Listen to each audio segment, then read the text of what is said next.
Hare Krishna everyone, welcome back to my channel. तो आज हम लेने जा रहे हैं हमारा चौथा श्लोक from Bhagavad Gita as it is, जो कि एक बहुत ही महत्वपूर्ण श्लोक है। अ, तो अभी तक हम थोड़ा सा रिकैप कर लेते हैं जल्दी से कि हमने अभी तक क्या क्या कवर कर लिया है। तो हमने अपने पिछले श्लोक में देखा कि जो धृतराष्ट्र है वो बहुत ही खुश है, और क्योंकि अर्जुन ने घुटने टेक दिए हैं और अर्जुन बिविल्डर्ड है, समझ नहीं पा रहा है कि उसे क्या करना चाहिए, युद्ध करना है या नहीं करना है। तो संजय जो है बीच में आते हैं और धृतराष्ट्र की जो एक खुशी है उस पर पानी फेर देते हैं, क्योंकि संजय बताते हैं कि भगवान कृष्ण आगे जाके अर्जुन के जो संशय हैं उनको दूर कर देने वाले हैं। और फिर हमने देखा 2.11 में कि जैसे भगवान कृष्ण कैसे अर्जुन को डांट रहे हैं और समझा रहे हैं कि तुम अगर अपने आप को ज्ञानी समझते हो और बड़े बड़े ज्ञानियों की तरह तुम बात कर रहे हो, बट एक्चुअली में तुम ज्ञानी नहीं हो। और कौन ज्ञानी है, भगवान ने ये बात की व्याख्या की है। अब हम अपना नेक्स्ट जो इम्पोर्टेंट श्लोक है उसमें चलते हैं, जो कि बहुत ही इम्पोर्टेंट श्लोक है भगवत गीता का। तो आप सभी अपनी भगवत गीता निकाल लीजिए। तो श्लोक है चैप्टर 2 का टेक्स्ट 12। ना त्व एवाहं जातु नासं ना त्वं नेमे जनाधिपः ना चैव न भविष्यामः सर्वे वयम् अतः परम्। ना त्व एवाहं जातु नासं ना त्वं नेमे जनाधिपा ना चैव न भविष्यामः सर्वे वयम् अतः परम्। ना त्वम् एवाहं जातु नासं ना त्वं नेमे जनाधिपः ना चैव न भविष्यामः सर्वे वयम् अतः परम्। Translation. Never was there a time when I did not exist, nor you, nor all these kings, nor in the future shall any of us cease to be.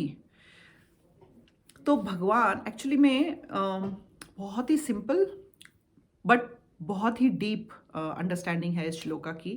Arjuna को भगवान कह रहे हैं कि तुम ऐसा सोच रहे हो कि तुम कौरवों को खत्म कर दोगे, इनका अस्तित्व मिटा दोगे, और तुम इस बात का शोक मना रहे हो, लेकिन एक्चुअली में कभी ऐसा टाइम नहीं था कि ये जो हैं सारे, तुम भी मैं भी, सारे योद्धा जो भी यहाँ मौजूद है, इनमें से कोई भी ऐसा नहीं है जो पहले मौजूद नहीं था, जो जिसका पहले अस्तित्व नहीं था, और ऐसा भी नहीं है कि इसका अस्तित्व आगे जाके नहीं होगा। जितने भी लोग यहाँ पे हैं, जैसे कि मैं हूँ, तुम हो, और ये सारे योद्धा हैं, हम पहले भी थे, अभी भी प्रेजेंट हैं, और मरने के बाद भी फ्यूचर में भी इंडिविजुअली सब का अस्तित्व बना रहेगा। तो यहाँ पे समझने वाली बात है, कंफ्यूज नहीं होना है कि भगवान क्या बता रहे हैं कि मैं भी पहले था, हूँ और हमेशा रहूँगा। तुम भी अर्जुन पहले भी थे, इस युद्ध से, इस शरीर को तुमने पाया उससे पहले भी तुम थे, अभी भी तुम हो, और ये शरीर जब तुम्हारा चला जाएगा उसके बाद भी तुम्हारा अस्तित्व बना रहेगा। सेम इन सारे योद्धाओं के साथ भी है। तुम तो शोक मना रहे हो कि तुम इनको मार दोगे, हाँ, इनका अस्तित्व खत्म कर दोगे, और दुखी हो रहे हो इस ये सोच सोच के, लेकिन एक्चुअली में तुम ऐसा कर ही नहीं सकते, क्योंकि इनका अस्तित्व कभी खत्म नहीं हुआ था, ना कभी हुआ है, ना कभी होगा। इनका अस्तित्व एटर्नल है, हम सबका। क्यों?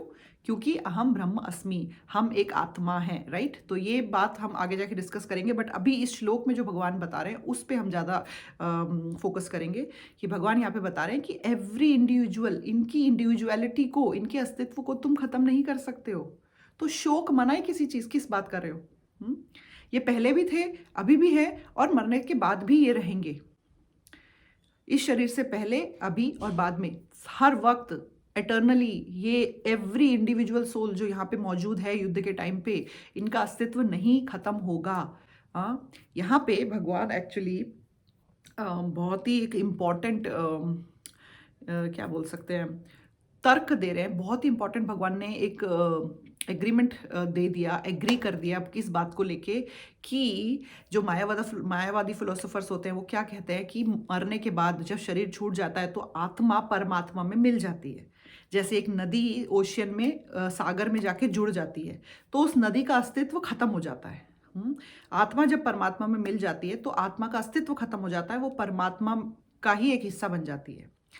मायावादी फिलोसोफर्स होते हैं वो ये बात को एम्फसाइज करते हैं, बट यहाँ पे भगवान उन लोगों को डिसएग्री करते हुए एग्रीमेंट दे रहे हैं, एग्री कर रहे हैं किस बात पे, कि मरने के बाद भी, शरीर छोड़ने के बाद भी आत्मा इंडिविजुअल रहती है, आत्मा का अस्तित्व इंडिविजुअल रहता है, वो परमात्मा के अंदर मर्ज नहीं होते।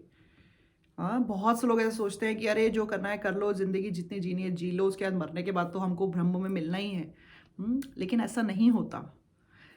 जो इंडिविजुअल सोल है वो इंडिविजुअल सोल अपने कर्मों के अकॉर्डिंग सारी चीज़ें भोगेगी और उसी जर्नी में अटर्नली रहेगी। हाँ, जैसा अच्छा कर्म किया तो अच्छा, बुरा कर्म किया तो बुरा, लेकिन वो मर्ज नहीं होगी भगवान में। अगर अगर भक्ति करी तो भगवान के धाम में जाके भगवान के साथ सेवा अर्चना जो भी भक्ति है उसमें पार्टिसिपेट लेगी इंडिविजुअली। समझ रहे हैं यहाँ पे? जैसे जो गोलोक वृंदावन धाम है वहाँ पे भगवान स्वयं विराजमान हैं। वहाँ पे अगर किसी आत्मा ने किसी शरीर में आके अच्छे कर्म किए तो उसको स्वर्ग मिलेगा, अगर बुरे कर्म किए तो नर्क मिलेगा। जब वो कर्म खत्म हो जाएंगे तो वो वापस शरीर धारण करेंगे अपने कर्मों के अकॉर्डिंग, और फिर ये जर्नी चलती रहेगी। तो उस आत्मा का अस्तित्व खत्म नहीं हो रहा है। तो अच्छे और बुरे कर्म का ये, अगर भक्ति करी तो भगवत धाम जाने का मौका मिलेगा। भगवत धाम जाके भी ऐसा नहीं है कि वो भगवान में मर्ज हो जा रहे हैं, आत्मा परमात्मा में मर्ज हो जा रही है, नहीं। वहाँ पे जाने के बाद भी वही सेवा भाव जो यहाँ हमने सीखा वही वहाँ पे करना है इंडिविजुअल सोल के तौर पे। तो वहाँ भगवान अलग होंगे और सारी सोल्स अलग अलग अपने रूप में, अलग अलग अपने भाव में भगवान की सेवा करेगी। तो जो मर्ज होने का कॉन्सेप्ट है कि नदी ओशियन सागर में जाके मिल जाती है और अपना अस्तित्व खो देती है और फिर वो सागर का ही अस्तित्व रहता है, वो नहीं है यहाँ पे पॉइंट। भगवान यहाँ पे स्टेट कर रहे हैं अपना, और हम सबको बता रहे हैं कि ऐसा कुछ नहीं होता। हाँ, क्या होता है, जो इंडिविजुअलिटी है हर सोल की वो बनी ही रहती है। तो अर्जुन, किस बात का शोक कर रहे हो तुम? ये लोग तो मरने, इस शरीर में आने से पहले भी इनका अस्तित्व था, अभी भी इनका अस्तित्व है और मरने के बाद भी इनका अस्तित्व रहेगा, इनका, मेरा, तुम्हारा, सबका।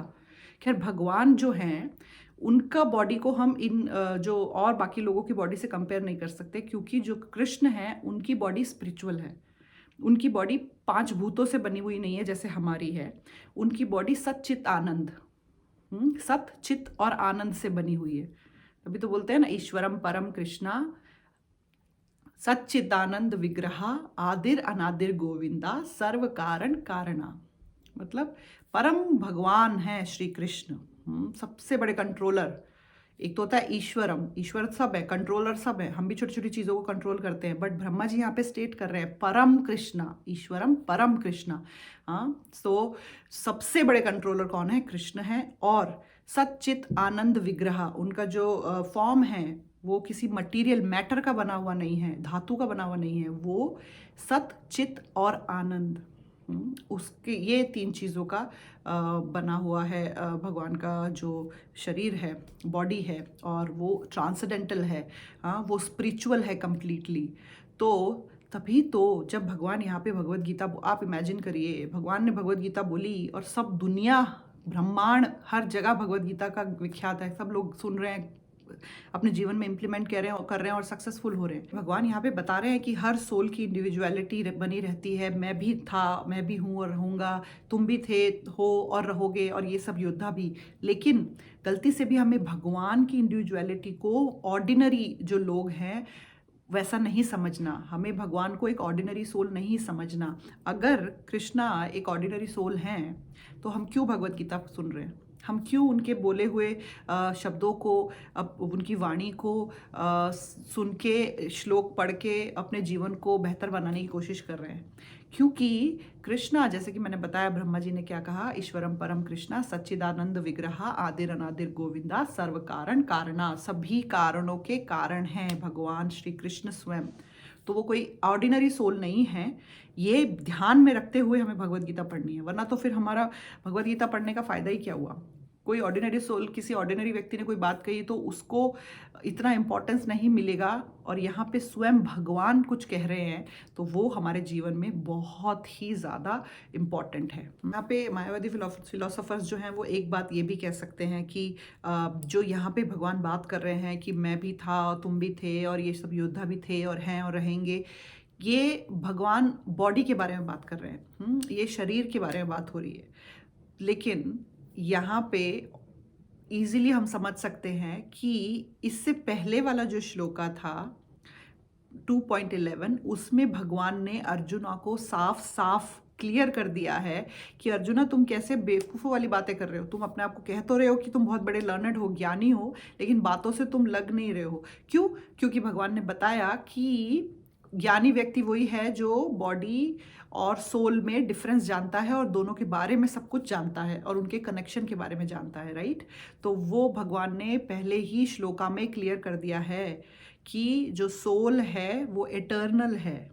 और हमें सोल प्लेटफॉर्म पे सबको देखना है, नहीं कि शरीर की तरह से। तो जब भगवान बॉडी और सोल के कंसेप्ट को पहले ही श्लोका में क्लियर कर चुके हैं और कंडम कर चुके हैं उस बात को, उस अंडरस्टैंडिंग को कि शोक मनाना चाहिए शरीर के लिए, और किसी के जब अर्जुना दुखी हो रहा है कि मैं अपनी फैमिली मेम्बर्स को मारने के बाद कैसे जीऊँगा, तो भगवान ने उसी को अच्छे से डांट लगा के समझा दिया कि तुम शरीर मत देखो, आत्मा देखो, right. Because we are not this body, we are the spirit soul.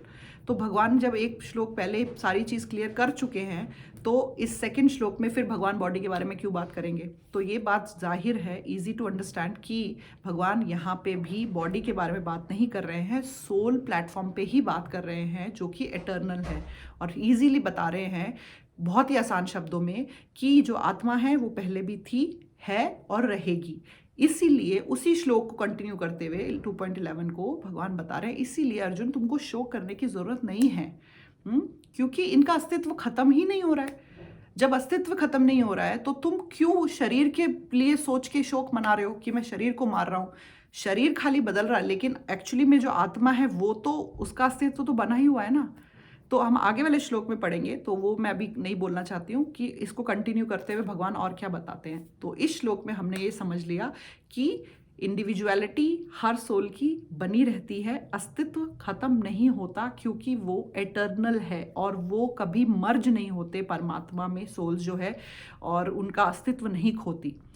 अगर ये बात हमें समझ में आ गई तो हमारे लाइफ को एक बहुत अच्छी डायरेक्शन मिल जाएगी, भक्ति करने में बहुत आसानी होगी, क्योंकि हमें पता है यहाँ भी हमें जो करना है, भगवत धाम जाके भी हमें वही करना है, हमारा अस्तित्व बना रहेगा। तो अपना सेम भाव लेके हम भगवत धाम जा सकते हैं। हाँ, तो इस श्लोका को आप परपट पढ़िए अच्छे से, और अगर कोई कन्फ्यूजन है, कोई क्वेश्चन है तो प्लीज़ कमेंट में लिखिएगा। हरे कृष्णा।